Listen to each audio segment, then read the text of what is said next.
Dettol, be 100% sure.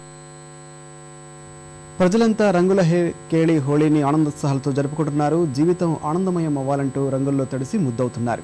ధైర్యాన్నిచ్చే ఎరుపు, స్నేహాన్నిచ్చే పసుపు అన్నీ కలిస్తే శాంతికి చిహ్నమైన తెలుపు రంగుల జీవితం ప్రశాంతంగా సాగాలంటూ సంబరాల కేళిని కొనసాగిస్తున్నారు. రంగుల పండుగ హోళీని ప్రజలు ఘనంగా జరుపుకుంటున్నారు. ఉదయం నుంచే బంధువులు, మిత్రుల ఇళ్లకు వెళ్లి రంగులు పూసి పండుగ శుభాకాంక్షలు తెలిపారు.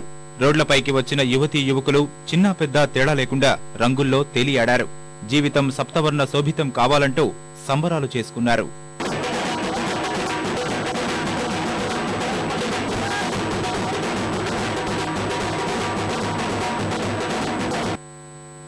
రాష్ట్ర ప్రథమ పౌరుడు ఈఎస్ఎల్ నరసింహన్ రాజ్భవన్లో హోళీ పండుగను ఉత్సాహంగా జరుపుకున్నారు. బంధువులు, మిత్రులపై రంగులు చల్లుతూ సరదాగా గడిపారు. మంత్రులు సహా వివిధ పార్టీల నేతలు గవర్నర్ దంపతులకు రంగులు పూసి హోళీ శుభాకాంక్షలు తెలిపారు. తరిగిపోతున్న సహజ వనరుల దృష్ట్యా ప్రతి ఇంట్లో సౌరశక్తి ప్లాంటును నెలకొల్పాలని గవర్నర్ పండుగ సందేశమిచ్చారు.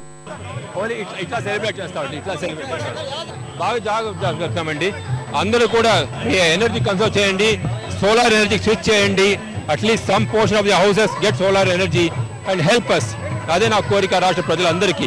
అన్ని multi story apartments, I want you within the next 30 days to install solar energy in your houses, in your flats. ముఖ్యమంత్రి క్యాంపు కార్యాలయంలోనూ రంగుల పండుగ ఉత్సాహం సాగింది. పెద్ద ఎత్తున నాయకులు, కార్యకర్తలు తరలివచ్చి సీఎంకు శుభాకాంక్షలు తెలిపారు. రంగులు పూశారు.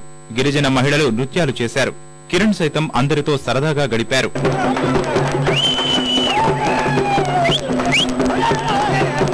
హోళీ వేడుకలతో రాజకీయ ప్రముఖుల ఇళ్లు సందడిగా మారాయి. నేతలంతా మిత్రులు, అభిమానుల మధ్య సంతోషంగా జరుపుకుంటున్నారు. వరంగల్లో కాంగ్రెస్ నేత డప్పు వాయించి సందడి చేయగా, కరీంనగర్లో ఎంపీ పొన్నం ప్రభాకర్ ప్రముఖులు, అభిమానులతో చిందేసి స్థానికుల్లో ఉత్సాహం నింపారు.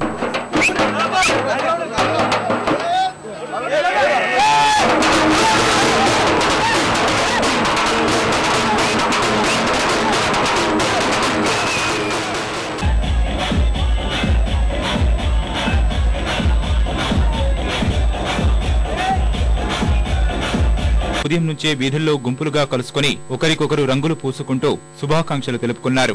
విశాఖలో పెద్ద సంఖ్యలో ఉన్న మార్వాడీలు ఉత్తరాది తరహాలో సందడి చేశారు. చిన్న పెద్ద తేడా లేకుండా రంగుల్లో తడిసి ముద్దయ్యారు.